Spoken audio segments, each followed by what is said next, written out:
Good morning, everybody, and welcome to the KWS Business Briefing 2021, live here in the KWS studios. Over the course of the next 10 years, we're likely to experience significant change, and agriculture as an industry is likely to experience more than most.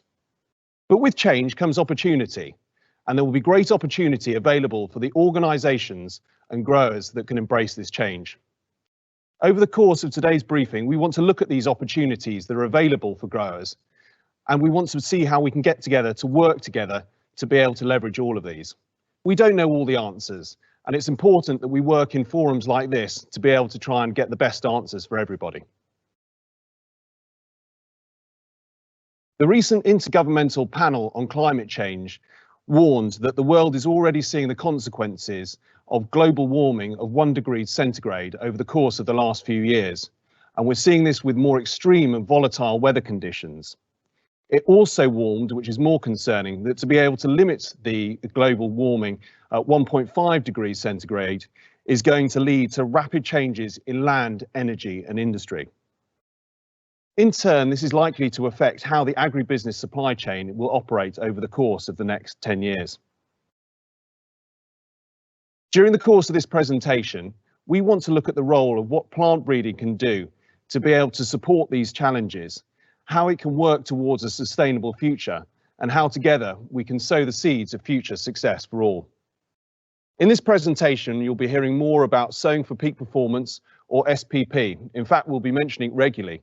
And from behind me, you'll be able to see it very clearly. Sowing for Peak Performance is the campaign that we launched recently to be able to engage with farmers and farm advisors to be able to look at their individual circumstance on farm. Every single farm enterprise has a different scenario, has a different circumstance there, and ensuring the right variety choice there is paramount to returning maximum investment on their investment. SPP also highlights our clear message and support to genetics. Genetics will play a massive role going further forward, one in returning investment and two ensuring that we have a more sustainable future. Together with your help, we want to be able to encourage farmers to work with these principles, and going further forward, we would encourage that all farmers adhere to the principles of Sowing for Peak Performance. Like last year, unfortunately, we can't all be together in person. We would love after this session to be able to see you all individually. But there's light at the end of the tunnel now, and it won't be long before we can all get together again. The briefing is designed to be engaging, fun and varied, and hopefully not just another team session. And today you're going to be hearing from the experts in the worlds of retail, climate change, and also policy, together with our own experts here from KWS. We want to keep today's session interactive, and we're going to be using Slido in a minute for our session looking at meal choice. To use Slido, please go to the Slido website, slido.com, or alternatively, you will be able to scan the QR code that will appear on your screen with your phone's camera at a later stage, and we'll show you how to do this again in a minute. So I hope you've all received and enjoyed your care packages. We've been delighted to see all the loaves and the pictures that have come in the last couple of weeks there. Certainly a lot of you were obviously wasted in agriculture, and we've got a lot of budding bakers amongst us there. The Great British Bake Offs are obviously calling, and we look forward to being able to crown the winner later on. We've also included some refreshments in your care packages, and 2/3 of the way through the event, there will be an opportunity to enjoy these. I'll leave it up to you to what you think about the pea snacks. They've certainly got a Marmite effect. Now on to the beer. The beer was designed to be either a commiseration or a celebration drink to see how we've got on over the course of the next 10 years in the fight against climate change. But judging from the photos I saw last week, I don't think that beer lasted 10 minutes, let alone 10 years. So one final note. If you have any questions, and we'd love to hear them, please send them through. There's a chat function in the right-hand side of your screen there. Please put them through to us today. We might not be able to answer all of them today, but we will get back to you as soon as possible. So without further ado, we're now going to watch a short film about the challenges we're likely to face over the course of the next 10 years. What can we expect in agriculture in the next 10 years?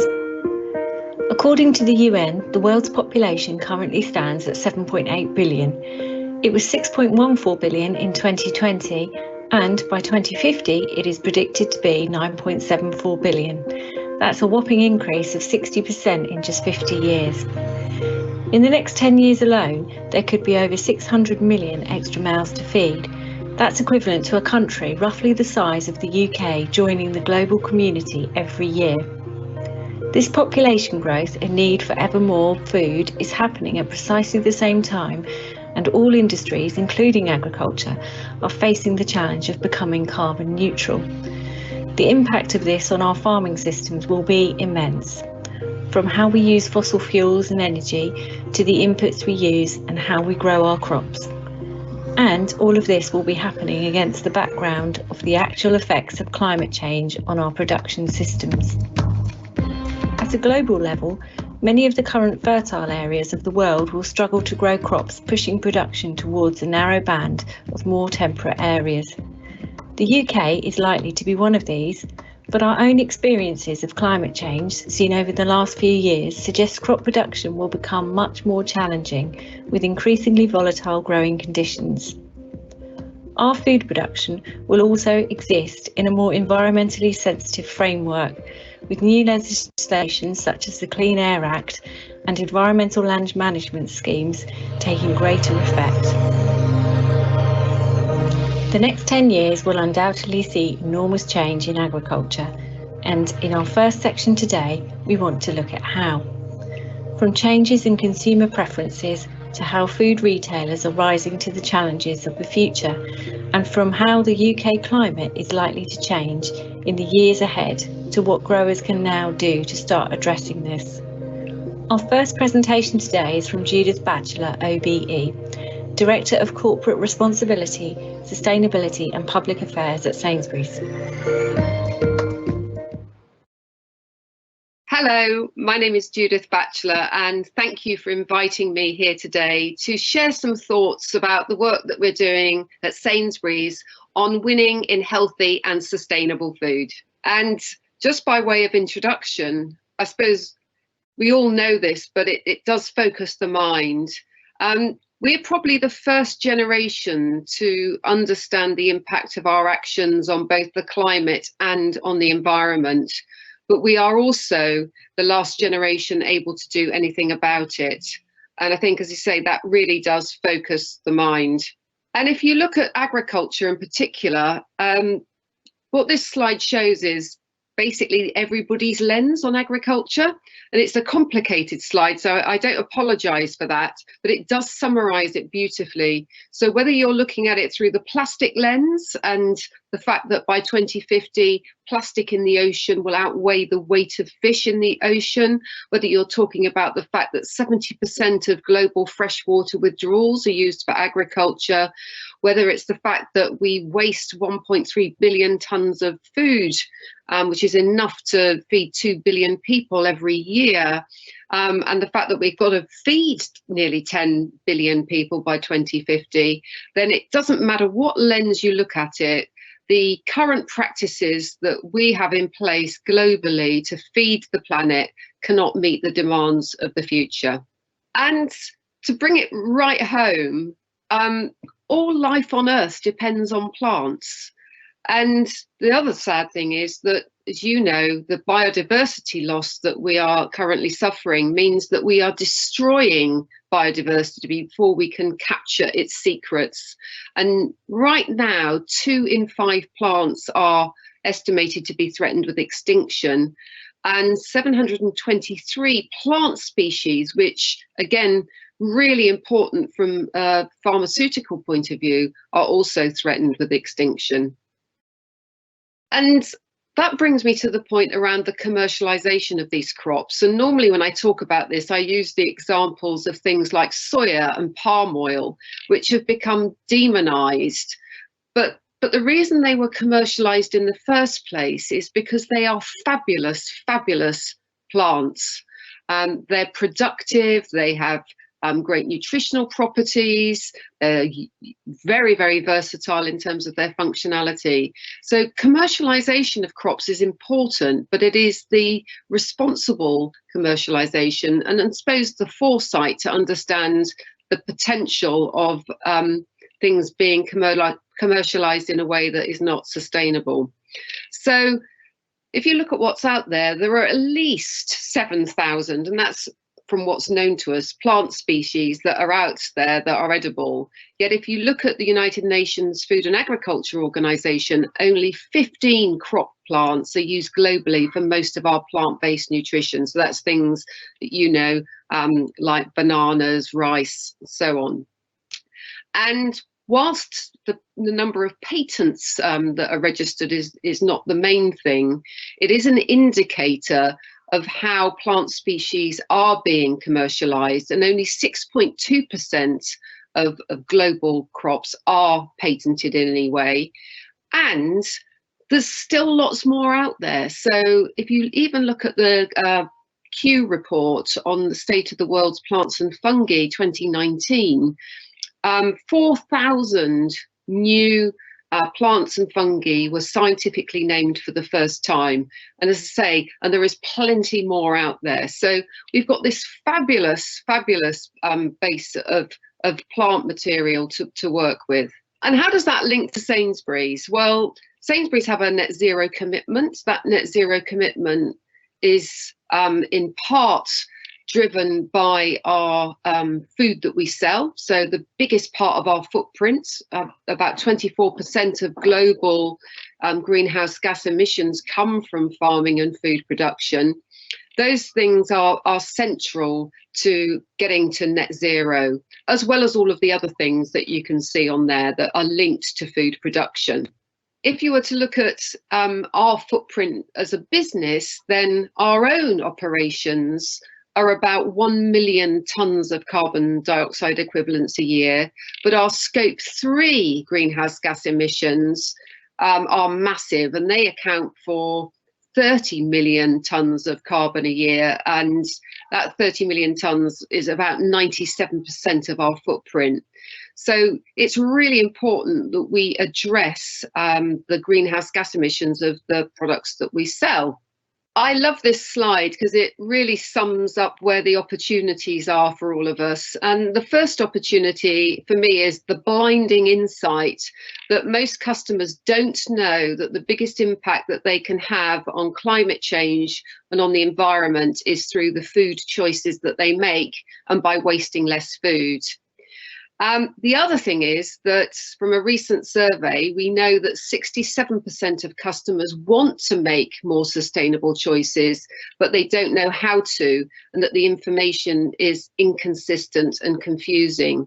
But what we do know is there are multiple benefits from eating a healthier diet. And when you look at the National Dietary Guidelines from the government, which are the Eat Well guidelines, if we were to eat that diet, which is essentially more plant-based foods, more fruit and veg, a little bit less red meat, a little less dairy, more fibre, if we are to do those things, then we can achieve basically a reduction in greenhouse gas emissions of over 30%.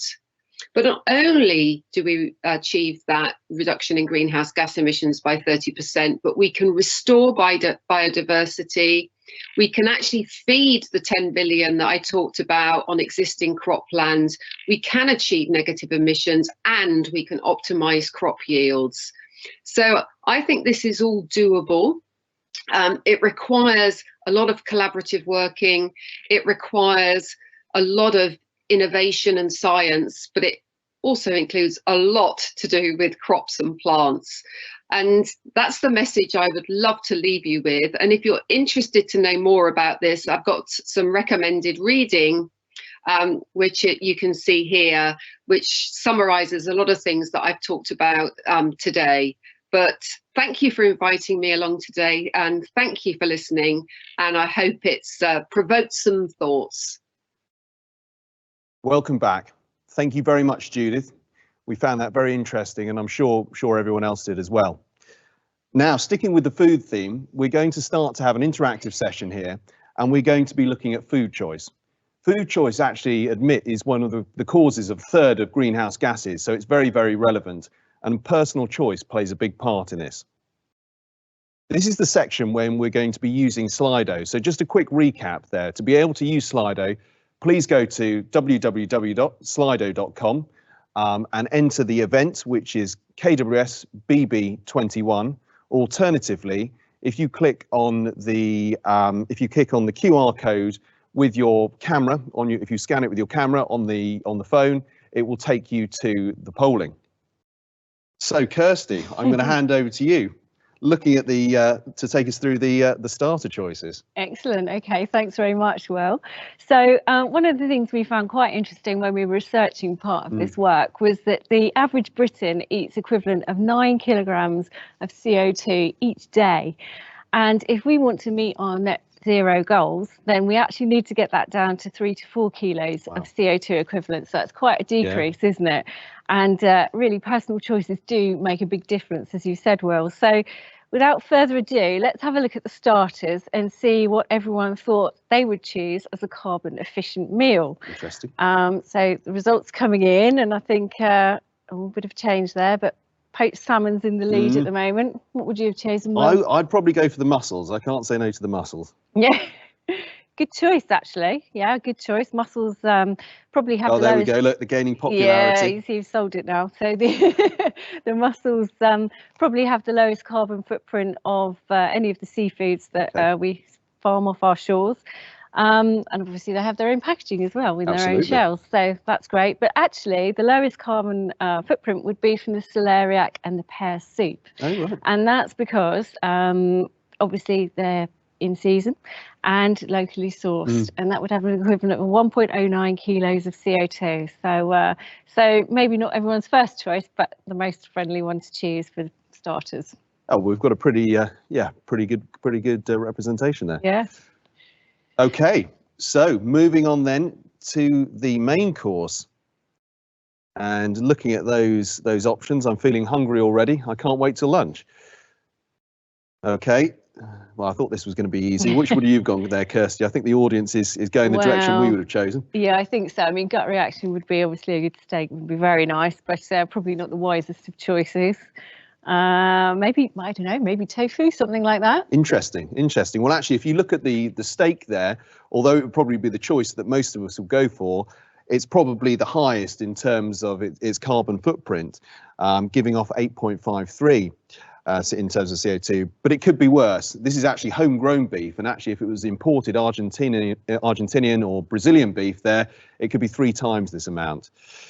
Actually interesting, as you say, the tofu there, although it's made from soya, and soya, as we know, gets very much a bad press, but this is in terms of animal feed there, and its use when you've been taken into account with deforestation, etc., is very bad. But actually, by itself, it's actually quite a low carbon footprint, so it would actually be the lowest of the choices there. But I think it would be very tempting to take people away from that steak. Excellent. Okay, so we're now going to round things off with dessert now. Now, from my perspective, I will always go for the chocolate. I see quite a few other people are following too. How about you? What would you go for? I'd have to go for that brownie. You can't say no to a brownie. Yeah. Well, actually, it's a good decision because actually it's one of the lowest carbon footprints on this menu of selection for desserts. And although there's a bit of palm oil in there, it's mainly vegan. The brownie, it doesn't have eggs or milk and so forth in its manufacture, so it's actually pretty good. Surprisingly, the cheeses are probably one of the worst, I'm afraid. So they're a bit like beef production, milk production, not particularly carbon efficient. So good choice, everyone. I think that, yeah, we're persuading people to go around to the brownies now. So that's go for the brownie and save the world, not your waistline. Perfect. That's great. So thank you very much for your input on that. For those of you that are interested in learning a bit more about this, you can have a look on iPlayer and the BBC Horizon video. It's called Feast to Save the Planet, it's 2021 edition, and you can learn a bit more about how personal selection really does make all the difference. But now really from us, it's back to getting on with our schedule of speakers, and I'm going to pass you on to John Redhead now, who is going to take us through some of the climate modelling that he and his colleagues are working on at CEH.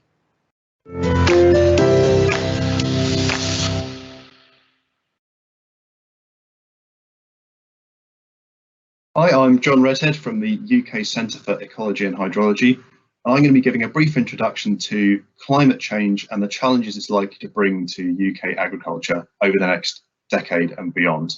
UK Centre for Ecology and Hydrology are an independent, not-for-profit environmental research organisation, and we work on several sustainable agriculture projects. And we're interested in delivering agriculture that's sustainable, not just from an environmental point of view, sort of minimising environmental damage, but also from the farmer's point of view in having a viable, profitable business in the future, despite the challenges that the environment is likely to throw at agriculture, including climate change. When I talk about climate change, what I mean are long-term changes in global weather systems. And lots of us are quite used to seeing plots like this showing a gradual rise in average global temperature over the past 150 years or so. And that's been driven by the release of greenhouse gases by human activities starting in the Industrial Revolution.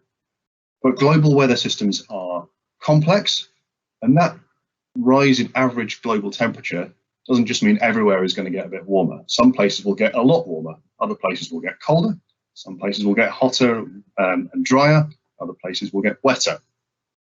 What we do see is that there's been an increasing frequency of climate-driven extreme events in the past few decades. So think the Australia and California wildfires, think the wet winters that the UK has been experiencing over the past few years. And those are predicted to increase in frequency and extremity over the coming decades. So in terms of the UK, we're now in a situation where the 5 warmest years on record have all occurred within the last 15 years or so. In fact, since 2018, we're now in a situation where the 10 warmest years on record are all in the last 20 years. And if you look at the latest set of climate projections released by the Met Office in 2018, the long-term forecast for the UK climate is that we're likely to see warmer and wetter winters and hotter and drier summers. But just like in the global picture, this is unlikely to just be a gradual move in getting a little bit warmer and wetter, a little bit hotter and drier. These are likely to be driven by an increased frequency of extreme events that pull the averages in either direction. And that makes things quite challenging for agriculture. So when we look at these warm spells, which we've actually detected an increase in the number of summer warm spells, they're likely to continue to increase in the future. What that means is that we could be seeing a 2018 type summer heat wave every other year by 2050. That's 30 times more likely than such heat waves were in the past. And at the same time, when we look at the heavy periods of winter rain, they're 7 times more likely now than they were in the past.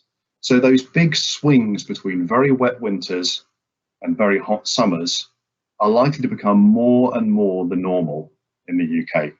And that affects every part of our agricultural system. It affects what crops we can grow. It affects how effectively we can manage those crops.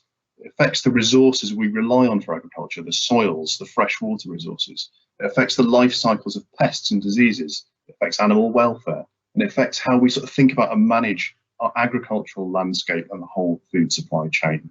And if you want an example of how these challenges are likely to affect agriculture, you don't need to look any further than what happened in 2020 to arable crops. So 2020, we had a very wet autumn and winter. If you look at the blue point on the graph, you can see how high above most of the blue line it is. What that meant was that it was very difficult to get winter sown crops in the ground at the optimum time. So if we look at satellite data, which measures the area of these crops that were planted, that was reduced by about 40% for winter sown cereals and oilseeds. Their areas were down to the lowest in about 25 years.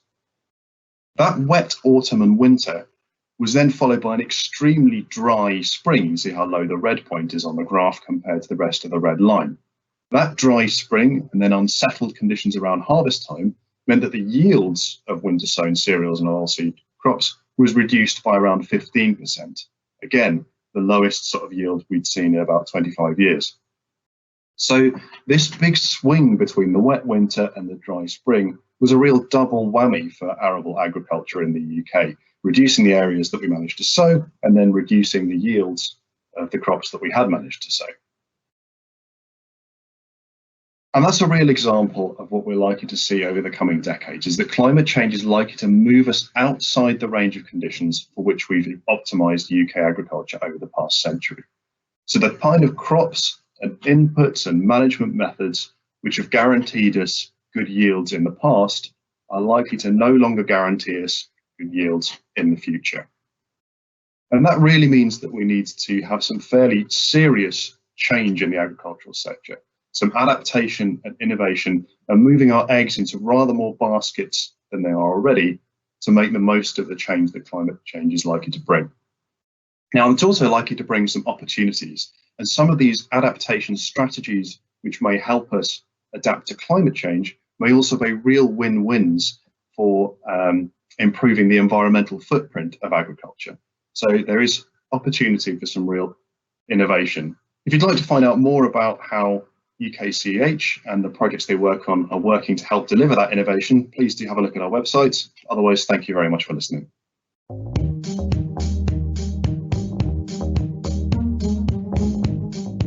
How varietal choice can help reduce the effects of climate change. There's no doubt about it. The UK's climate is changing, and the way we grow our crops is changing too. Whilst it's unlikely we can reserve new weather patterns in the short term, the management decisions growers make in the future could do much to minimise the effects of the more volatile growing conditions predicted. When it comes to varieties, there are 5 critical areas where the choices growers make can help them build resilience into their farming systems and allow them to withstand the worst effects of climate change. Number 1, focus on vigour. Choosing varieties with high natural vigour will help crops establish well, compete strongly against pest and weed threats, and create the correct foundation for yield building later in the growing season. Inbuilt spring vigour also allows plants to make full use of lengthening days and the consequent increase in photosynthesis, whilst ensuring crop inputs and nutrients are made full use of as the plant grows. Variety focus, get up and go. KWS Cranium is a great example of a high vigour, high yielding Group 4 winter wheat. Although well suited to mainstream sowing times, its inbuilt get up and go means it excels in late drilling slots where it outyields even the best late drillers on the RL today. Number 2, think carefully about variety scheduling. Balancing a variety portfolio carefully and planning drilling schedules wisely to take full advantage of each variety's inherent properties will always pay dividends. Such an approach will not only ensure each variety performs to its full potential, it will also add flexibility and increase drilling options if autumn conditions develop for the worse as the season develops. Variety focus. Flexibility is key. A variety like KWS Firefly can be a great insurance policy in difficult years, with its 6-month drilling window from early September to the end of February, adding that vital flexibility to any cropping portfolio. Number 3, use disease resistance properly. Later drilling will help mitigate against the risks of septoria, so using varieties with good disease resistance earlier in the drilling schedule can ensure high yielders are not exposed. Whilst optimum disease control in the future will be based on getting the most out of chemistry and genetics working together, more changeable growing conditions are likely to affect the number of spray days available at the most critical times. Strong disease resistance can therefore be of considerable benefit in reducing dependence on the sprayer in difficult conditions. Depending on the system, decisions made around variety choice can also be used to complement your spray programme by extending the available window or bringing optimum timings together so applications can be completed in a shorter time frame. Variety focus, adding resilience. KWS XD is now one of the UK's most popular wheats, has outstanding disease resistance and untreated yield potential, and is a great inclusion for adding resilience to variety portfolios. Number 4, don't underestimate the importance of drought tolerance and lodging resistance. Early summer is likely to be a more precarious time in the future than in recent years, according to the latest UK climate models. Not only are droughts likely to be a more frequent occurrence, especially in the main crop growing parts of the country, more turbulent growing conditions will add stress to standing crops, meaning lodging is likely to be more of an issue. Choosing varieties that have a proven track record of drought tolerance and lodging resistance will therefore be a wise decision for the future. Variety focus, keep standing. The greater security in the field offered by a strong strawed variety like KWS cranium or KWS dorsum can minimise yield losses through lodging, potentially reducing PGR use and save required drying time. Number 5, think harvest before you drill. Thinking about harvest dates before you drill can not only help spread workloads, it can also help make sure as much of the crop is safely combined before the risk of worse weather becomes a reality. There is a lot, therefore, to be said for including some real early harvesters in your cropping plans to manage risks. Variety focus, harvest home. A super early wheat like KWS Parkin ensures a potential July harvest date, allowing growers to protect incomes from spreading harvest workload and getting the grain safely in the shed. So whilst nobody is underestimating the effects of climate change could have on the UK crop production in the future, thinking about its implications and choosing varieties carefully could go a long way to mitigating against the worst of its effects.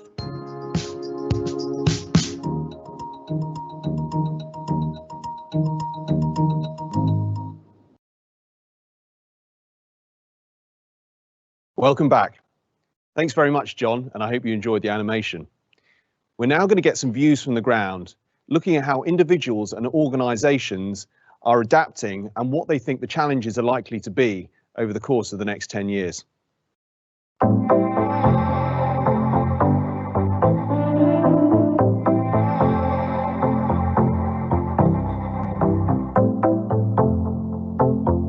Yes, as a company, we have already reacted to the need to reduce our carbon footprint and demonstrate how we can help our growers with sustainable management of both crops and environment. Given that the soil stores around 80 years worth of carbon gas emissions in the form of carbon, there are benefits for everyone in acknowledging soil health and management. I think we're definitely starting to see the effect of climate change in terms of the extreme swings in weather. It's definitely having an effect on what we're producing here in the UK, both in terms of quantity and also quality. We're always told that climate change would lead to wetter winters and hotter, drier summers. Well, if the last couple of seasons to go by, we're definitely seeing evidence of that change. And we're having to adjust our cropping and establishment techniques to allow for these differing conditions. It's difficult to know whether the effects of climate change are real or just a perception that the weather's getting more volatile. What is clear is that anything we can do to protect against and prepare for heavy rain events, prolonged spring droughts, hot summers and wet autumns make for a more resilient business. Climate change is very real. We're going to see the effects here on this farm. I think we're getting more, not necessarily more rain, but more intense periods of rain interspersed with sort of drier periods, and in those, particularly in the summer, higher temperatures. Having said that, it's not really, I think, impacting on crop yields yet. Our yields are still sort of slowly creeping up, which is great, but it's something to look at going forward. But it's making us much more focused on making the most of narrow weather windows, and also things like, soil in excellent heart, so it can cope with dry periods and sort of store more of the water going forward. So, a good, healthy, well-rooted crop will hopefully tolerate the impact of these climatic changes.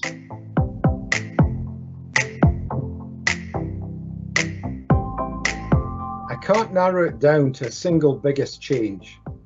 Farm businesses will react differently, but I see the cumulative need to improve farm productivity whilst reducing greenhouse gas emissions, incorporating the following factors: increasing the efficiency of nitrogen through seed breeding, seed treatments, and controlled release fertilizers with inhibitors, and reducing soil compaction in croplands and pastures, thus reducing the need for cultivation, which will minimize nitrous oxide emissions. I think the biggest change to farming systems over the next 10 years will be a move towards regenerative agriculture, with a focus on carbon footprint, but also trying to maintain both quantity and quality. Over the next 10 years, I can see us adapting to market demand. Opportunities like the new oat factory near Peterborough, the new AB Agri feed mill in East Anglia, and and the inclusion of rye in pig feed rations will see us adapt to the market, meaning less reliant on imports, reducing our national carbon footprint. There's not one single change, but at least two I can think of. I think we'll see a data revolution take place in as little as 5 years. The data we have will become interoperable, flowing seamlessly between platforms, easily accessible and enabling, allowing us to make much better and better informed decisions. Hand in hand, pesticides will virtually disappear, I think, as we know them currently anyway. We'll move to biosolutions and genetic solutions, and there'll be greater scientific certainty in how these are implemented, informed by the data revolution. The farm's always changing. I don't see wholesale changes. We're always sort of things that mean every year to try and do a bit better job than the year before. And some things we're doing, my grandfather would recognise, and traditional farming practices he was doing, but also we're using some of the latest sprays, some of the latest technology and plant breeding things. So we're always changing I think if you look back 5 years ago and you're doing the same, you're not advancing, but we're just making the most of new technologies and looking after some of the old ones, making them work together. And that brings us to the end of section 1 this morning. I'd like to take this opportunity to thank all of our speakers who so eloquently have set up the scene for all of our discussions today. I think we've learned really this morning that for a long time scientists have been predicting everything about climate change, and that actually this will be something that happened to us all in the future. But as we sit here today, we've really seen that the threat is very real and is happening right now. In short, the conditions that got us to where we are today are not the conditions that we operate within now or will do so for the future. What's more, as Judith showed us, consumers are increasingly aware that we are the first generation to really understand the impacts of climate change and the last at being able to do something very positive about it. And for us involved in agriculture, the eyes of the world are truly upon us. John from CEH showed us that here in the UK, not only can we expect to see warmer, wetter winters and hotter, drier summers, but critically more extreme weather events. And for those of us involved in crop production, the memories of the 2020-21 season are all too raw in our memories. But all is not lost. And as our speakers have shown us, from the consumer end with Judith right through to growers on the ground, whilst there are challenges ahead, there also comes with that opportunity for all of our businesses. Preparation and collaboration will be key, and working together across the supply chain will be critical in all of our success. As plant breeders here at KWS, we regard ourselves as a critical part of that change required. We're the start of the process that produces many of those products that you saw on the wellbeing plate that Judith talked about. And in our next section, we'll therefore take a much deeper look at the role of varieties and how they can be part of a successful IPM strategy. We'll talk more about our Sowing for Peak performance strategy as well. This is the ethos that underpins all of our breeding programmes in producing varieties for the future. And it will help us maximise crop production and address the challenges that climate change will bring. Where are we now? Whilst many of the challenges and opportunities lie ahead, the journey towards the new future for UK agriculture has well and truly started. Farmers are increasingly aware of the environmental impacts of their decisions, and big changes are already in place in the agriculture, manufacturing and supply chain to reduce the use of fossil fuels, produce inputs in low carbon ways and reduce greenhouse gases. For KWS, the challenge is to develop seed varieties that not only deliver the highest performance possible, but also allow growers to achieve this in the context of the new production environment we are inevitably moving towards. You will no doubt have heard of our Sowing for Peak Performance Initiative, or SPP for short, and this neatly sums up our whole approach to helping customers and trade partners get as much benefit from their relationship with us as possible. SPP puts an emphasis on encouraging growers to choose the right varieties for their own individual circumstances, but it also puts functional traits on the same pedestal as outright yield. For example, in a world where more volatile weather conditions are the norm, stem stiffness and standing power become increasingly relevant, and in more challenging autumn drilling scenarios, later drilling capability becomes increasingly important. Strong disease resistance and untreated yield, demonstrated perfectly by KWS 6 days, also become more important when agronomic inputs become less available or when spraying windows aren't as flexible. So let's take a look at how new legislation and guidelines will start to influence future cropping decisions and how breeding developments now and in the future can help growers address these. We will now hear more from our industry experts who are going to set the scene.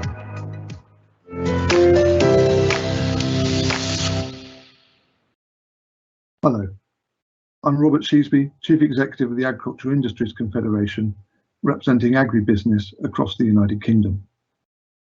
I'm delighted to have been invited today by KWS to speak about how policy is shaping future needs. We are in a period of great change, and with change comes uncertainty, and with uncertainty comes opportunity. To make the most of that opportunity, every business needs to make sure it's well informed. Today, I want to talk about the what and the how of those opportunities, focusing on 3 areas. I'm going to take the environment, food, and treasury. And when I say treasury, I mean money, ultimately.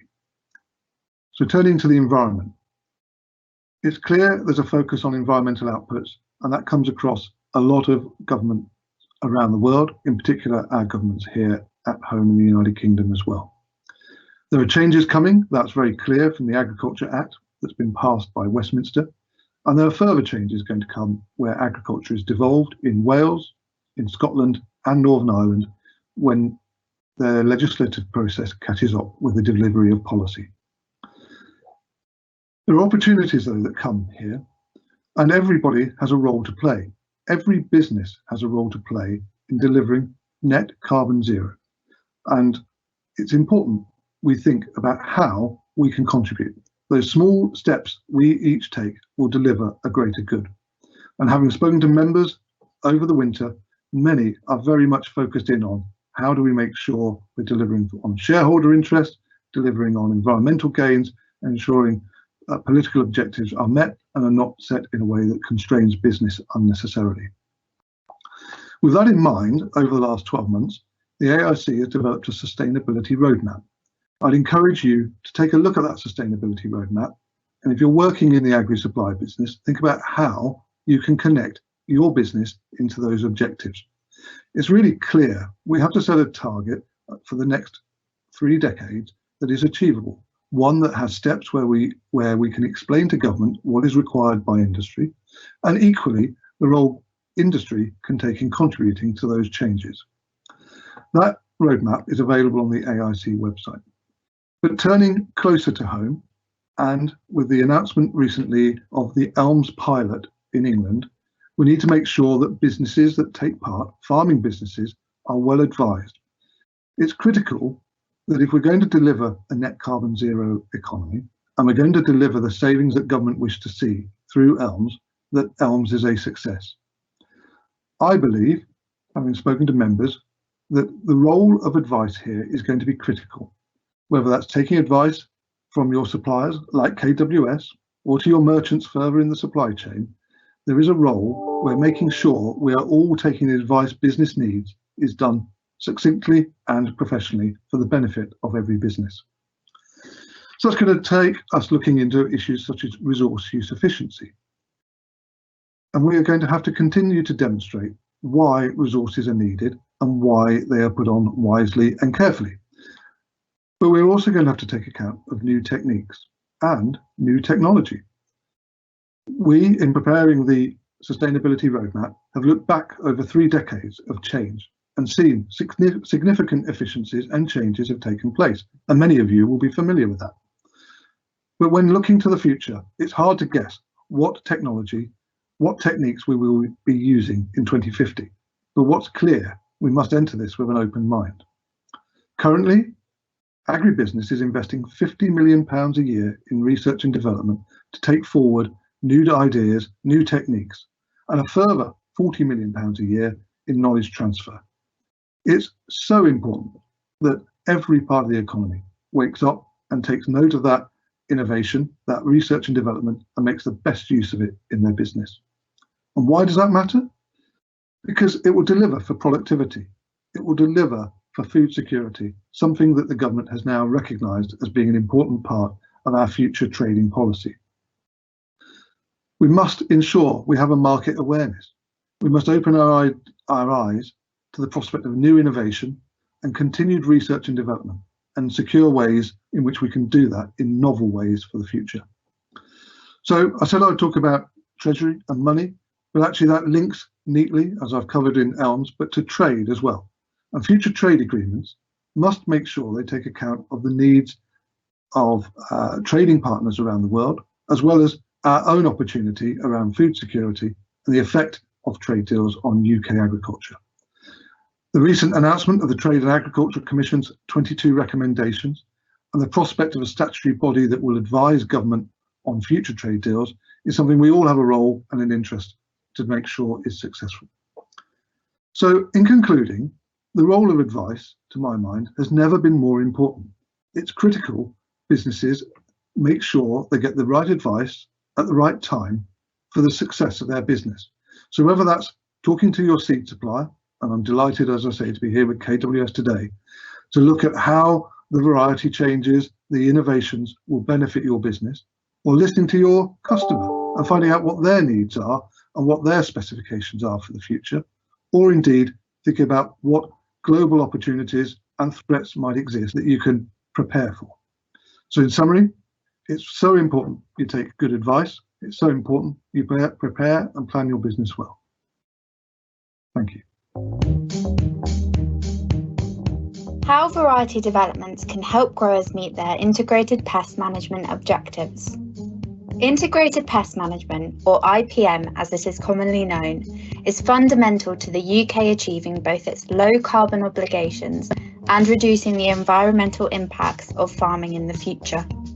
With a focus on more sustainable agricultural practices, IPM aims to reduce dependence on often costly crop inputs and intensive production methods, delivering a more balanced and eco-friendly future for crop management. Advanced crop genetics have a vital role to play in achieving this vision, and KWS's SPP, Sowing for Peak Performance initiative, puts delivering varieties that will complement IPM practices right at the heart of its future breeding strategy. So why is SPP important? It's a simple truth that 80% of the potential crop production any producer is likely to see is inbuilt in the seed they drill.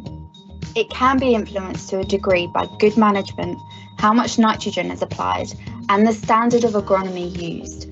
But fundamentally, yield and quality outcomes are largely locked in with the initial variety decision, which is why choosing the right variety with regard to individual growing circumstances is one of the most important decisions growers can make, and it will become even more important in the future.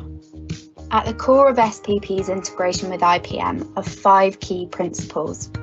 Number 1, maximising production and profitability from available resources. A key future objective for KWS is to help growers get as much as possible from their own land and resources.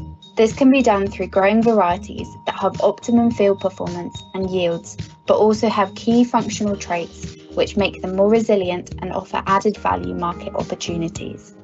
For example, KWS dynamic wheats already mean growers can maximise the market value of their production through optimising the balance between yield and quality to best target opportunities with the highest return. We're already working on varieties that are specifically targeted to wide or specific drilling windows. This means there's greater ability to use the nitrogen applied and therefore requires simpler management and less man hours. Number 2, achieving effective crop management with reduced windows of opportunity. Availability of varieties that perform consistently in adverse growing conditions and can express their full genetic potential in a variety of less than optimal circumstances are essential for future crop production success. Developing more self-contained varieties that are more tolerant of a variety of growing conditions and extreme weather events and less dependent on time-critical interventions such as specific spray applications is also key. Such varieties will not only buy extra time for growers facing adverse weather conditions, they will also reduce the man hours spent tending crops. Number 3, achieving optimum crop health without a high level of agronomic interventions. Growing plants are more likely to be under greater abiotic stress at key times in the future. Plus, we could have more of the conditions and microclimates that encourage the development of yield-sapping diseases. KWS varieties that ensure genetics and chemistry work in partnership to the best effect are already established, but we plan to have many more in the future. Developing genetics that deliver the highest untreated yields and respond in an optimal manner to agronomic inputs when they are needed is a key KWS priority. Number 4, reducing the amount of all inputs used and associated costs. Stronger growing varieties with higher yields of vigour outcompete weeds more easily and reduced herbicide spend. Plus, stiffer straw means you're unlikely to be as reliant on PGRs and achieve easier, quicker harvesting. Varieties that are also more efficient at utilising valuable nitrogen result in more nutrients being used for growth than being lost from the system. Such varieties will not only deliver obvious benefits to the environment, they will also transform production economics too. The less time spent applying agrochemicals and fertilisers in the future, the greater the savings on labour, diesel and machinery maintenance. Number 5, getting greater productivity from soils long term. The key thing here is not to be pushed into having to do certain field activities when the conditions are less than ideal. Whilst good planning and the correct cultivations will be key, choosing the right variety in the right slot can also play its part in reducing opportunities to potentially damage soils by excessive travelling. Looking at variety maturity can help. For example, planting a range of varieties with differing maturities can not only ease the load at harvest, but also spread the window so that you are less likely to have to combine during poor conditions. Many of these developments are here now, allowing growers to successfully align their crop production objectives with the principles and practices of IPM. But KWS's SPP initiative will ensure this bond continues to grow even stronger in the years ahead.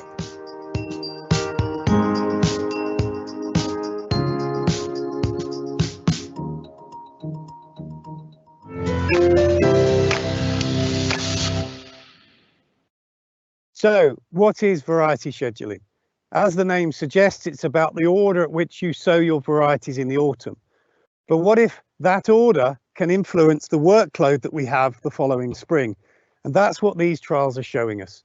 If we utilise varieties like Parkin, Extaze, Firefly, Cranium, Dorsum, we can actually dictate and plan our spring workload.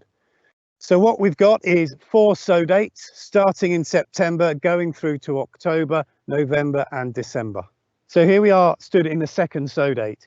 And we saw last year that the impact of sow date has a massive effect on the schedule of the workload the following spring. For Extaze, the T0 range was 13 days, the T1 range was 11, the flag leaf spray had a range of 9 days, and the ear emergence difference was 4 days. So sow date is an important part in this whole scheduling conversation. On farm, because of blackgrass, sowing has been condensed into a tighter time frame. And so it's really important to understand how varieties interact at a single sowing date. So the whole scheduling piece comes together when we combine sowing date and variety to give you maximum flexibility. So we're going to have a look at some slides to see what this looks like and show you some examples of how this could play out on farm. So we've seen the work in the field this year. Let's have a look at the results from last year.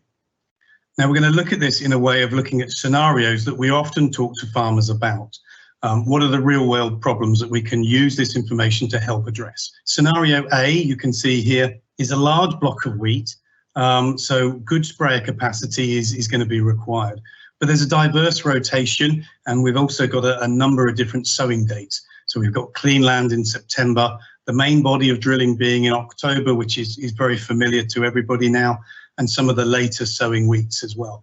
And the idea would be to ultimately to spread the spring workload and the harvest workload as much as possible, build in as much flexibility as we can.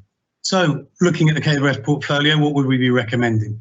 Well, early drill, early harvest Parkin, no brainer for the September land. Firefly and X-Days for the main body, 2 different types. So we're going to utilize that difference as best as we can. And in the later zone, Cranium is fantastic in the late zone slot, but it's also a slightly later type, so it'll help us extend those windows. So let's have a look at the spray timings. You can see the September drilled Parkin actually was at T0 spray timing on the 7th of April. And the later variety drilled in the later slot actually gave us a 10-day spray window to get all of that workload in. The yellow bars are the T1, and unsurprisingly, Parkin is the first to be ready for its T1 spray timing. The other 2 varieties are now starting to pull apart, and Firefly is slightly earlier than X-Days at this early point in the season. But we still have some difference here. And of course, if you were talking about priorities, Parkin, Firefly, X-Days, Cranium would be your logical order. Of course, you can see we still have a 9-day spray window in here. Moving on to the crunch part of the season, we've got the T2 flagleaf spray and ear emergence.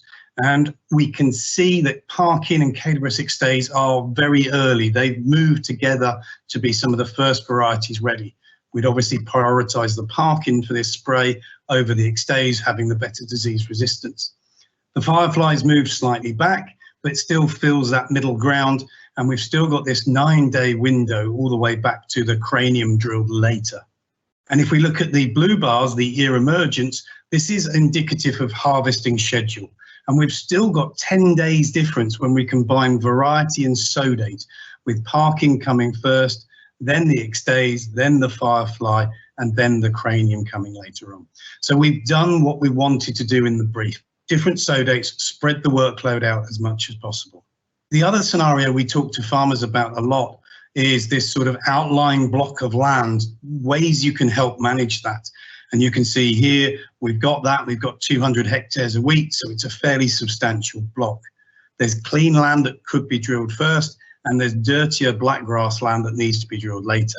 But the sprayer only wants to be going there for one reason at a time. So we need to make everything clash, which is the opposite of what we've just done. So the recommendation from KWS would be to use something like KWS Dorsum, drilled into September, perfect fit.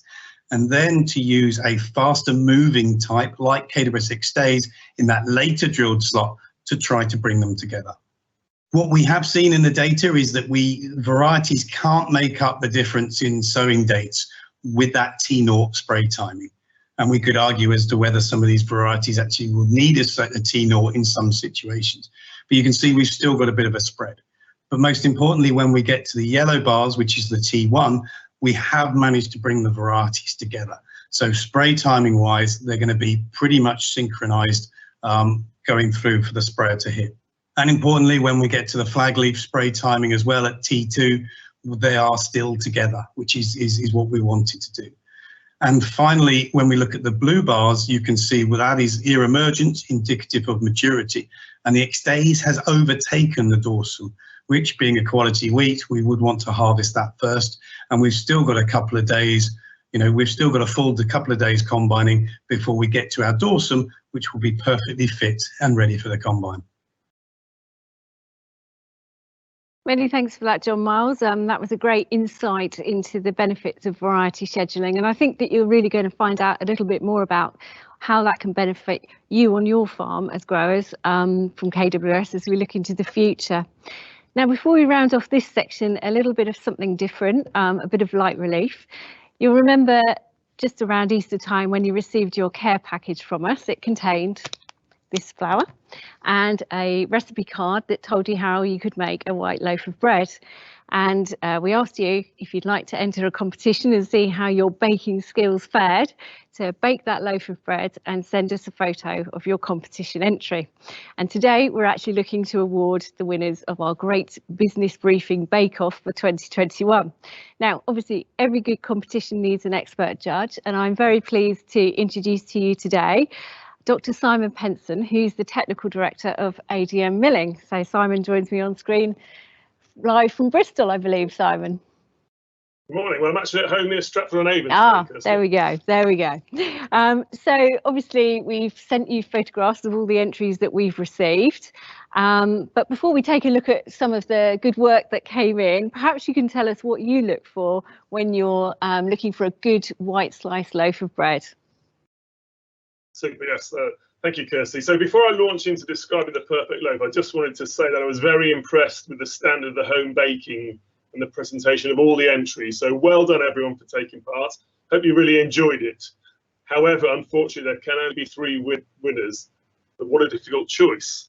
So back to Kirsty's question, I've had to set some very strict criteria to help with this and focus on a few key characteristics. So my first characteristic is the actual structure of the crumb. So I'm looking for a fine crumb structure, a white crumb in appearance, sort of uniform bubble size. A few larger bubbles are fine in a home baked loaf, and it actually adds to the appeal there. Then after looking at the crumb structure, I'm looking at the overall appearance of the loaf, and this was very difficult because there was a great diversity that came in, including a very tasty looking focaccia. However, an attractive shape, a good crumb crust colour, good crust colour, and any surface decoration all contribute. And then finally, I looked at the way the bread was presented. Some really nice artistic touches here with the lighting and the photography. That all contributes to the appeal of the loaf. At the end of the day, I'd have been happy to eat all of them, but a few stood out for me.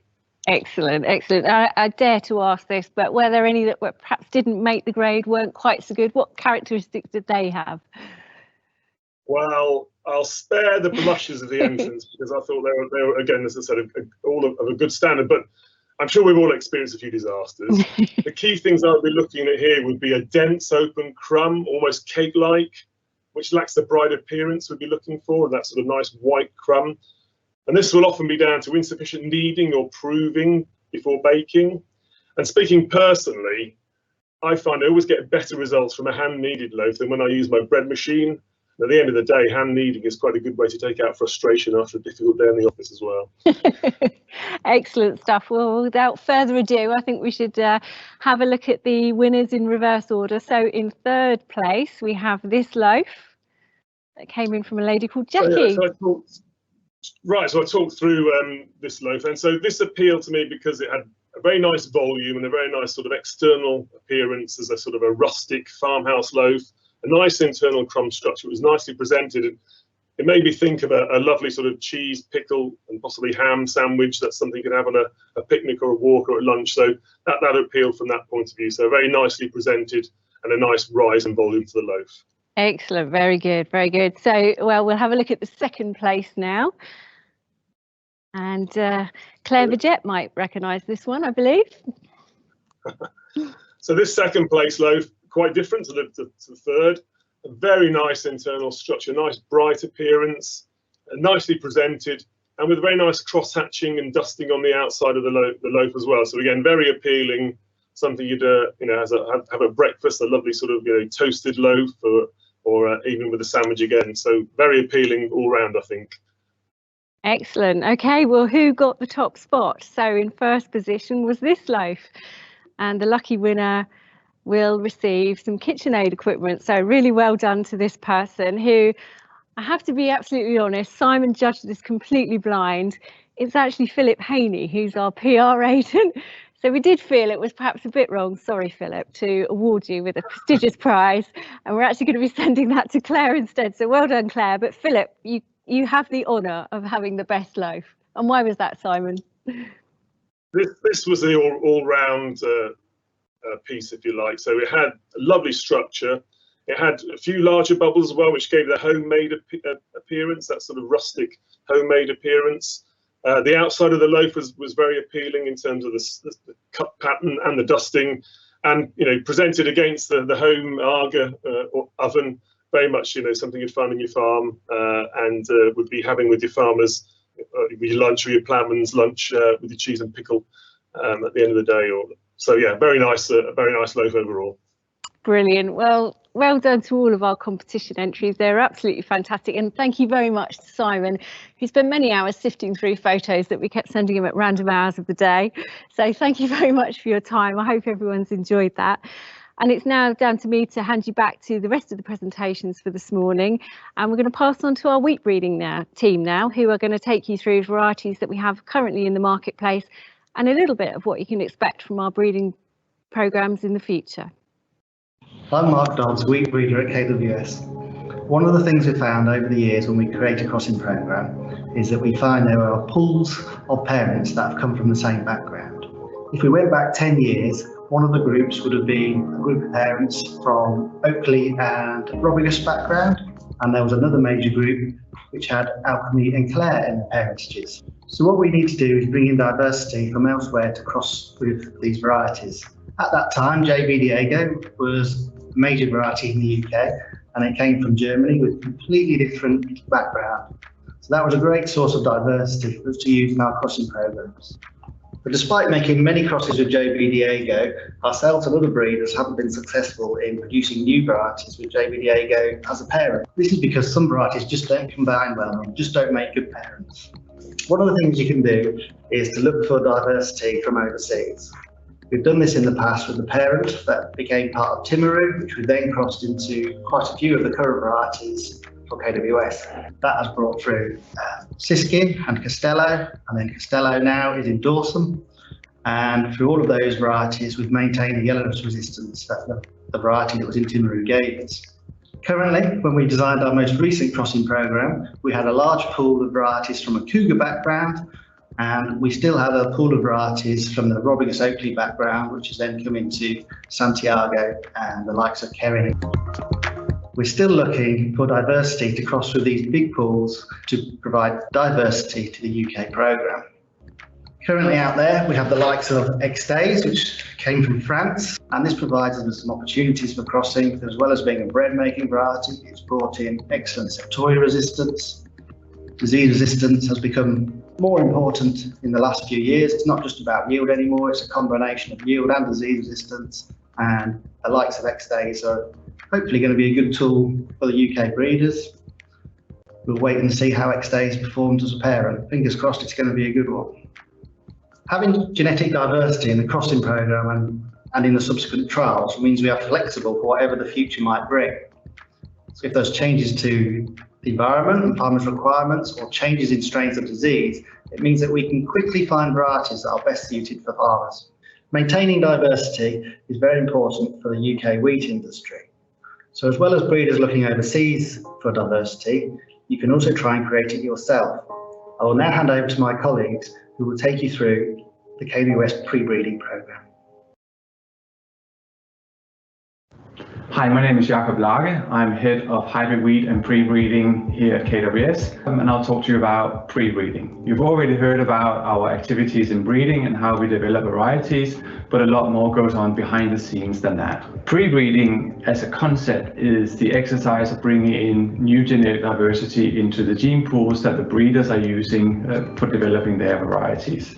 Our clients are therefore the breeders and not the farmers, so we need to develop something that's attractive to the breeders, something that look like they're used to working with, something that has resistance to the major diseases, but also something that brings in new and useful genetic diversity without bringing in something that is detrimental to the breeding program as well. So why are we doing pre-breeding? As I mentioned, is to bring in new genetic diversity so we can develop new and better varieties for the future. There are already really good examples of how pre-breeding has successfully added to breeding, and I think everybody knows about the variety called Robigus, which is actually a product of pre-breeding that took place many years ago in Holland. Other characters like dwarfing genes, which we take for granted today, are things that have come in via pre-breeding many decades ago. Lastly, there's also the right translocations, which I'm sure everyone is familiar with as well, which brought in new genetic diversity for both yield and disease resistance. Unfortunately, it also brought in negative aspects for quality, so that is something we need to be aware of as pre-breeders, that we also ensure that we don't bring in anything negative for the breeding programs. One important aspect of pre-breeding is to select the right genetic diversity to work with. We can, of course, go into any gene bank and pull out land races at random, but we like to do it more intelligently. We've been to places like Southeast Europe and Russia and pick good performing varieties there and use them in our pre-breeding. We also go to places like the International Maize and Improvement Center called CIMMET in Mexico, where we also access some of the diversity that they produce every year. Lastly, the program called Developing Future Wheat here in the UK has been very successful in delivering genetic diversity to our pre-breeding program, and especially NIAB, who is focused on using ancestral wheat, has been key for our pre-breeding strategy here at KWS. So why is pre-breeding important? One of our roles is to look into the future, not just 10 years like our breeders are doing, but maybe even 20 years or 30 years. What is the world going to look like for our growers at that stage? Is global warming going to be a big issue? So looking into the future, are we going to have drier springs and hotter summers? And if so, are we ready for that? Do we have enough genetic diversity to breed varieties, or do we need to go to regions that already experience these conditions and use some material from those regions in our pre-breeding? Climate change may also change the diseases we are dealing with today. A disease like Fusarium head blight may become a recurrent theme every year, and are we ready for that? Do our breeders have enough genetic diversity? And if not, where do we find that? Maybe for this case, we can go to France or Germany or the US and use some material from there, because they have Fusarium head blight every single year. Another disease like barley yellow virus is something we're thinking about, not because of climate change, but because of political changes. We've lost the neonics, so that means now, in order to deal with barley yellow virus, we need to find genetic ways of doing that. And that's where pre-breeding can help as well. Political changes, such as the EU deal on farm-to-fork strategy, also impacts what we're doing. What is the growing environment for the farmers going to be like with less input from chemicals, with more organic agriculture? That's not going to happen tomorrow, but it's going to be happening in the future. So pre-breeding as well can play a role there, bringing in new genetic diversity that the breeders can use in their breeding program. Lastly, hybrid wheat is also coming. For hybrid wheat, we need to have genetic different pools that we can combine with each other to develop hybrid varieties, and their pre-breeding will definitely also play a strong role. But maybe that's a topic we can discuss at another time.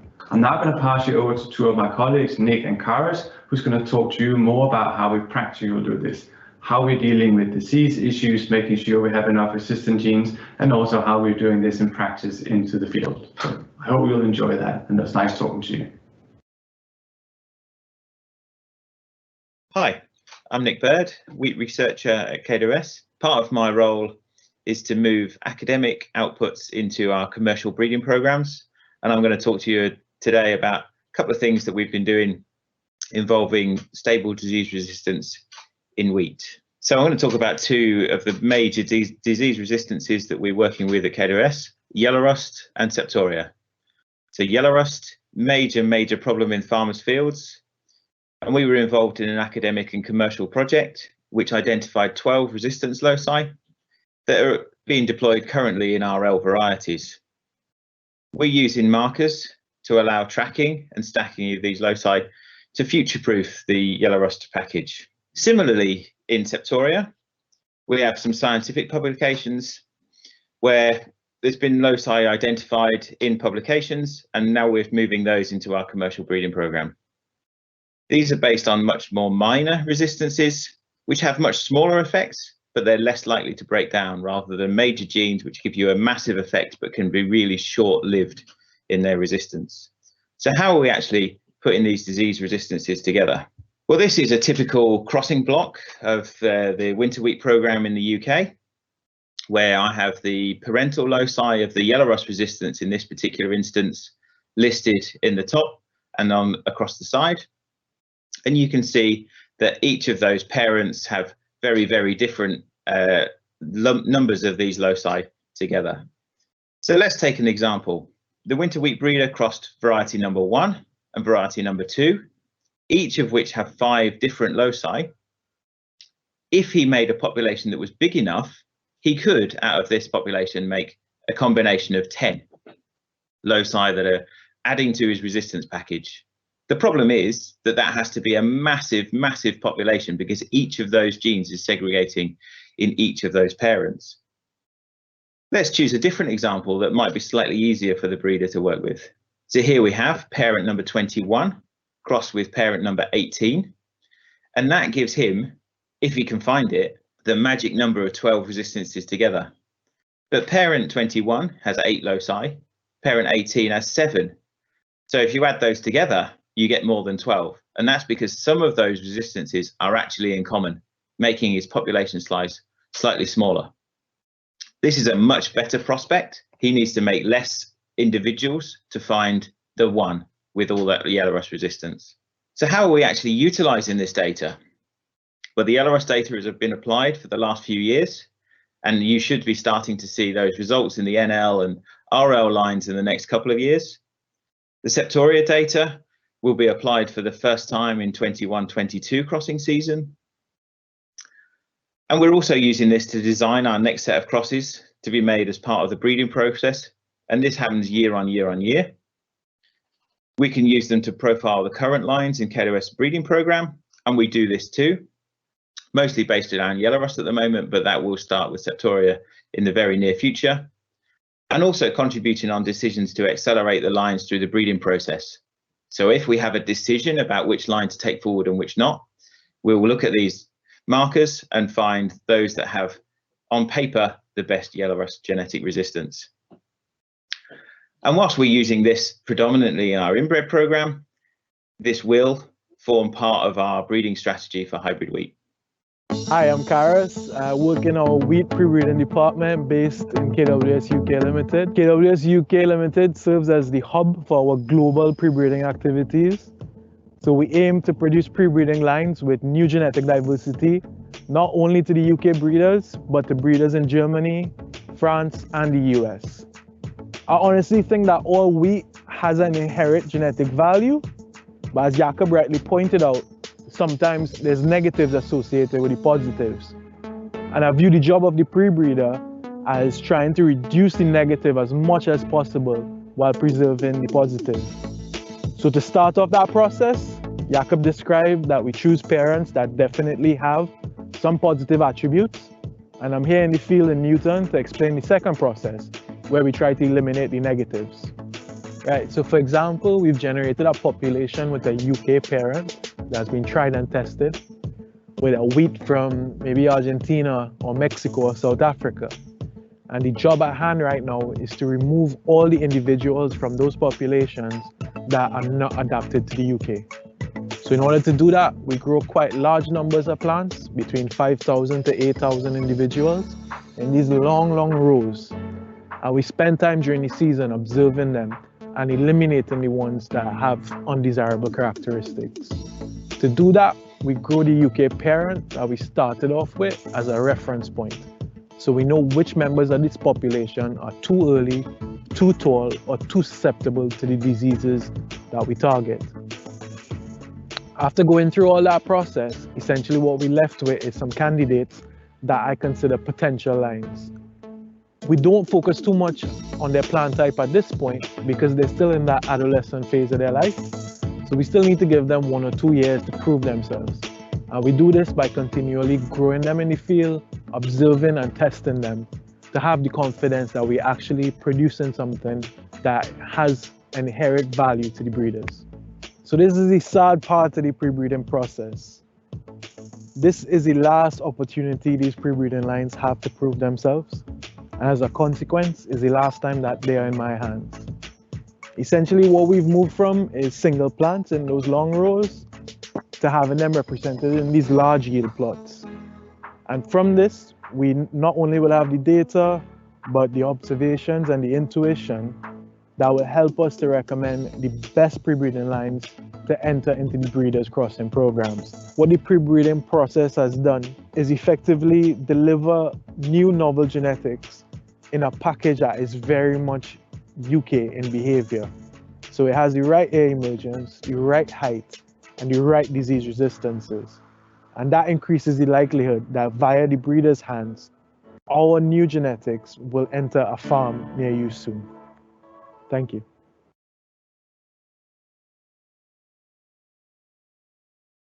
Many thanks to Mark, Jakob, Nick and Karas for that valuable insight into pre-breeding and wheat breeding at KWS UK.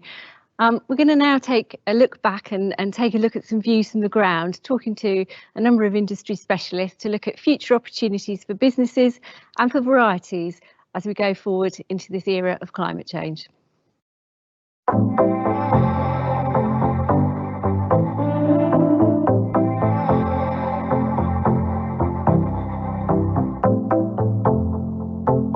Plant protection products are key for growing profitable and healthy crops. However, their availability and efficacy are gradually declining, posing a threat to the future of food production. Integrated pest management is a whole farm principle on the back of cultural control protocols and choosing varieties with strong beneficial traits to support a sustainable business presents the best opportunity. I think the biggest opportunity for crop producers in the future remains what it always has been, delivering customers what they want, understanding their needs and trying to add value and deliver a quality product. As science and technology moves on at a rapid pace, our ability to grow different crops in a more precise and environmentally sustainable manner will bring great benefits to producers in the UK. I believe climate change is the unique opportunity offered to arable farmers that we haven't yet begun to exploit. Every year we capture vast and as yet unquantified amounts of carbon in our crops and our land.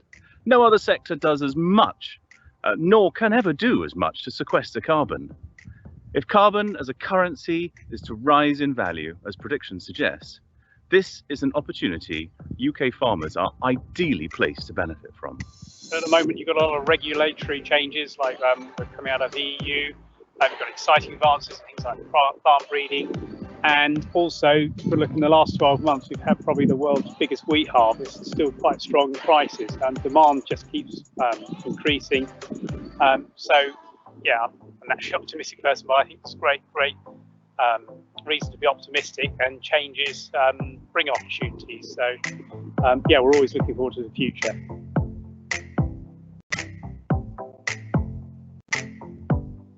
As a grower, knowing which market you're growing for is critical, as you then know which variety choices satisfy end-use criteria.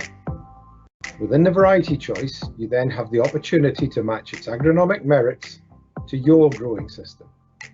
Understanding the strengths and weaknesses allow you to maximize the return on spend. Seed has a genetic potential. We don't add to that through crop protection. We have to address the limiting factors. The right variety is key. Choosing the right variety still remains hugely important, both in terms of agronomics and what suits your farming practices, and likewise a variety that you know that you can market to maximise your returns. Choosing the correct variety is critical to making the farm a success. Analytics of our farms will give us a better understanding of what varieties of what crops are most suitable to each individual soil, field and farm. Standing here in this crop of KWS X-Days, the rise of the trait is another significant change I think we'll see over the next 10 years. It won't just be about the right variety, but the genetics behind that variety and the story that those genetics tell. Our understanding of the genome has advanced at a staggering pace, and I believe that will manifest itself in our fields. We'll increasingly be able to choose from a complex of traits tailored to our own specific needs, not just within the farm, but perhaps even within the field. In the future, I think variety choice will become more and more important as we lose active ingredients for control of cereal diseases. And varieties like this, which is a new hard milling wheat called KWS Palladium, is exactly the sort of thing we're looking for. It's got a 9 for yellow rust, which is perfect, 7.2 for septoria, which is very high, and stiff straws. So, like the farmer's point of view, the T0 is going to achieve nothing, so it won't get one, which is great. This field hasn't seen a sprayer for about 4 or 5 months now, which is brilliant. Thank you very much for those views from the ground. Welcome back, everybody. So this concludes the first part of the first section that we've got today. There's now an opportunity for a short break where you can go and enjoy your pea snacks. Try not to tuck into the beer, I'm sure some of you will do. And we'll see you back in 10 minutes at 11:25. Thank you very much.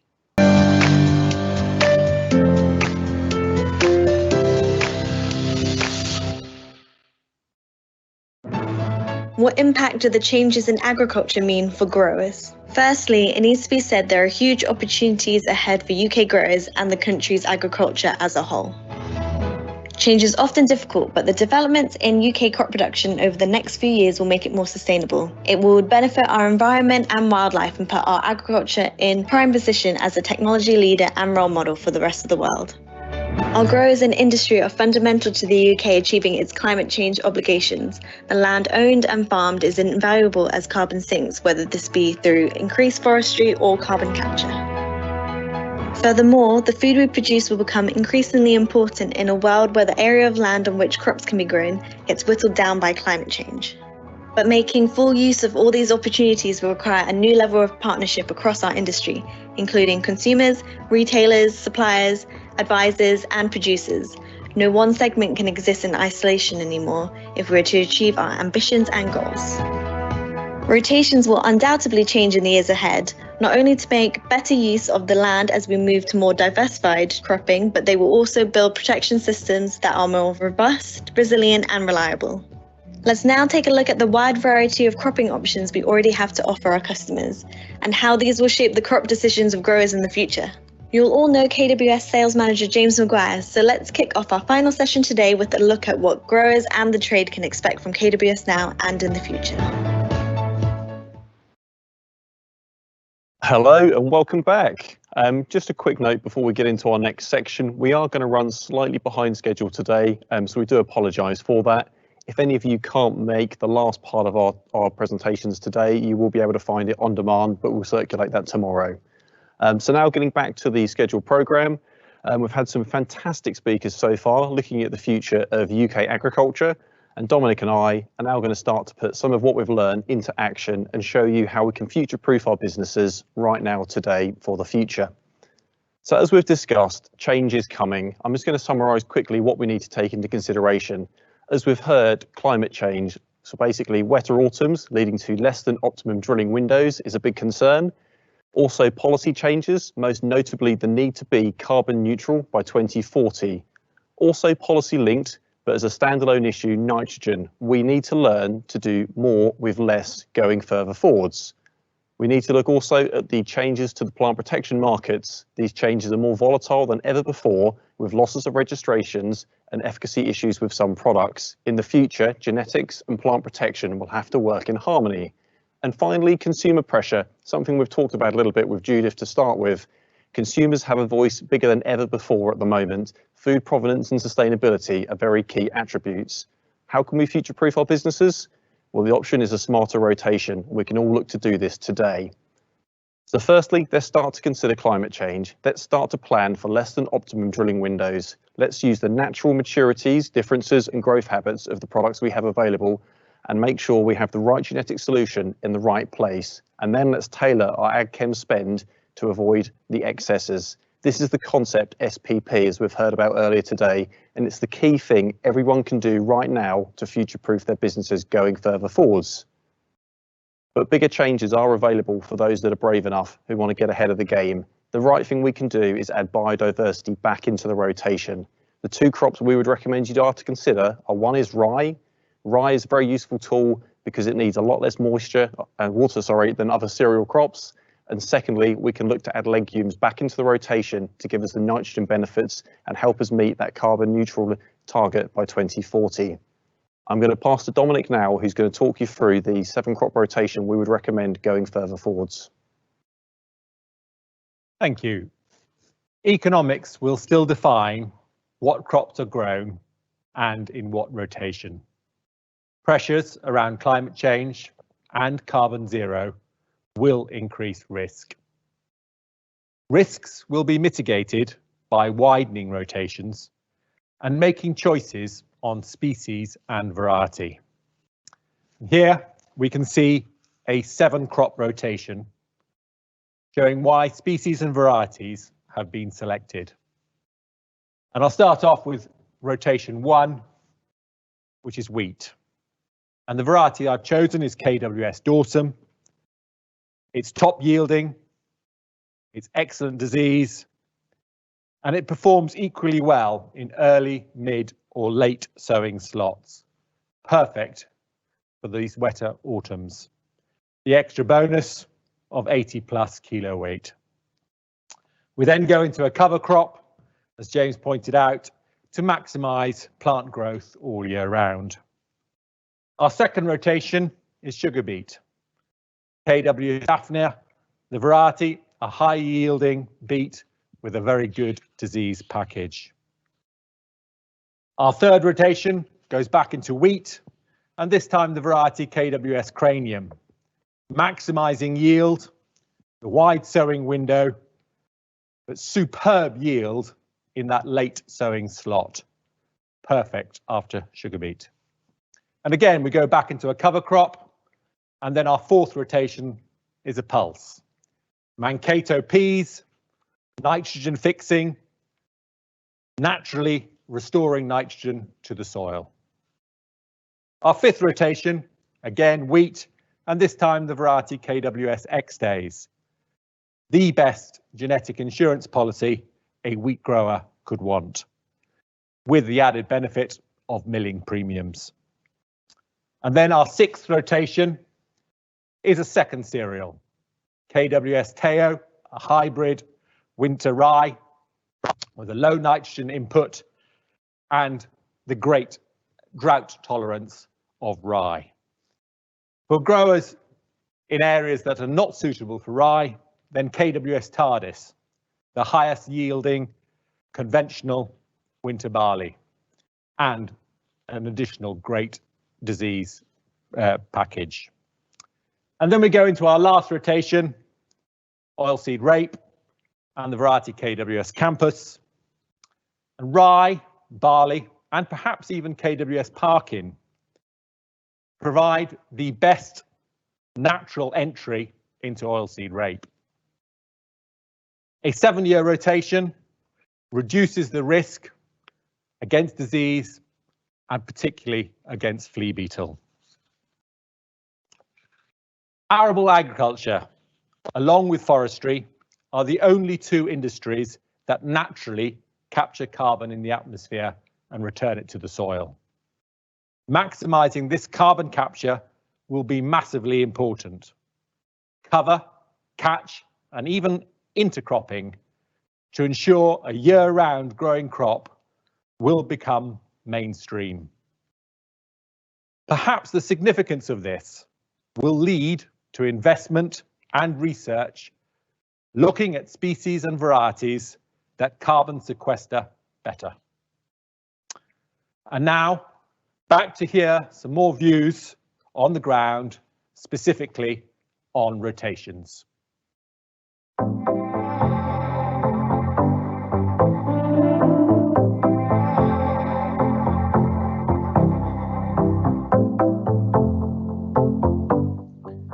Neonicotinoids being banned dramatically affected the UK oilseed rape acreage, but cereal crops still need breaks. Future government support being linked to environmental land management, changing weather patterns, and changing consumer dietary trends will accelerate development of more nitrogen efficiency in cash crops. What's under our feet, as in the soil, provides the building block not only for efficiency, but sustainability.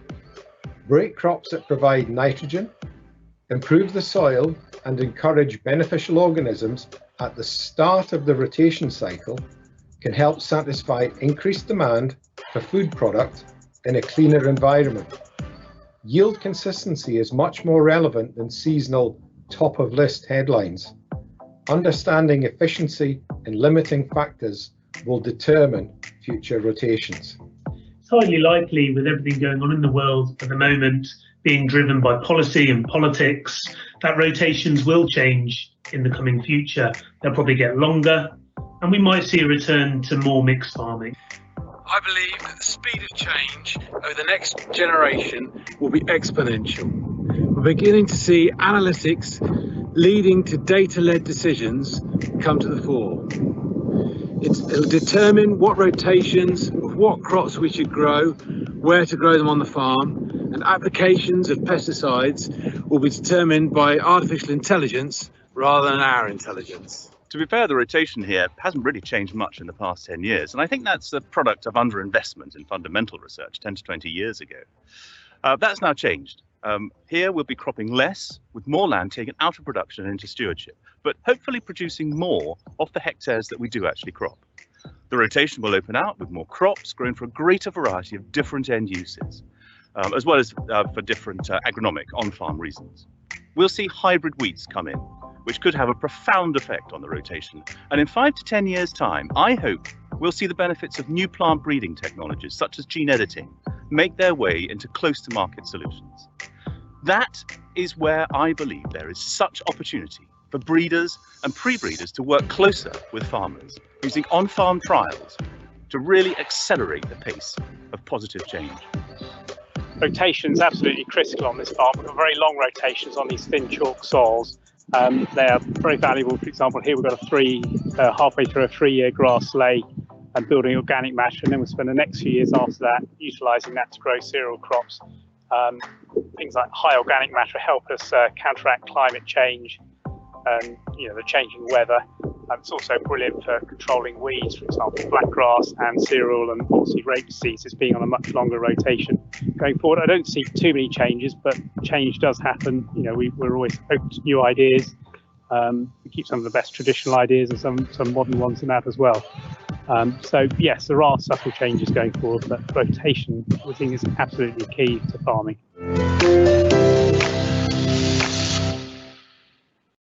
Hi everyone, my name is John Burgess. I'm the Hybrid Rye Product Manager for KWS. You join us today at our product development field at Falmere. I'd like to take a few minutes to talk about the benefits of hybrid rye, the end market development of the crop, some of the longer term aspects to do with climate change, and finally our product and seed offer for farmers. I'd like to highlight the future proofing aspects of hybrid rye, particularly with regard to water consumption. We know in the next 10 years, according to some research highlighted on this map from Cranfield University, that drought tolerance is becoming an increasing issue. Hybrid rye consumes approximately 25% less water than wheat. For farmers in these areas, this means rye will become an increasingly important crop in the future. In the context of today's presentation, we're all aware of the importance of climate change. The UK goal of net zero by 2040 set by the government means that agriculture has an important role to play. Particularly concerning arable cropping, the use of nitrogen and fungicides are significant inputs.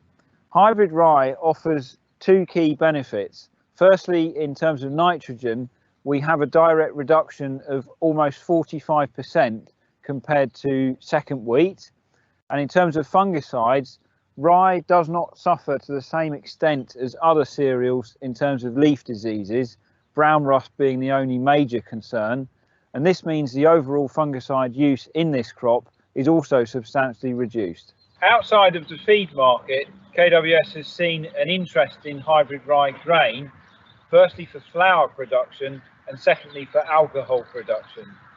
For flour, certain artisan and local mills in the UK are starting to use rye in their blends. For alcohol production, the UK is already well placed, particularly due to the Scottish whisky industry, and the use of rye helps to differentiate flavour within the carp. We see a very bright future for this crop within the UK. We've made the investments and the varieties available. The environmental benefits in the future are almost unquestionable, and provided the end market development continues, which is a core part of our effort today, we can see rye will really start to gather pace. Thank you for listening.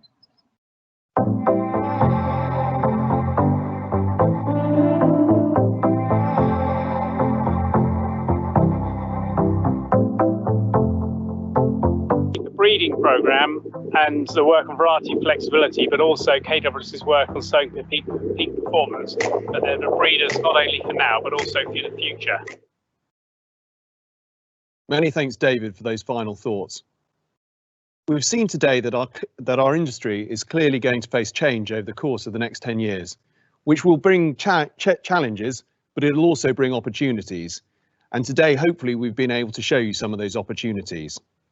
We firmly believe that the principles of sowing for peak performance can lead to profitable cropping for our industry and for our grower partners. Taking a proactive approach to a varieties or species choice will lead to a more sustainable future for agriculture.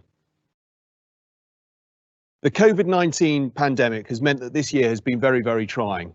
We've had to change the way we've operated. we've had to change the way that we would do events similar to this.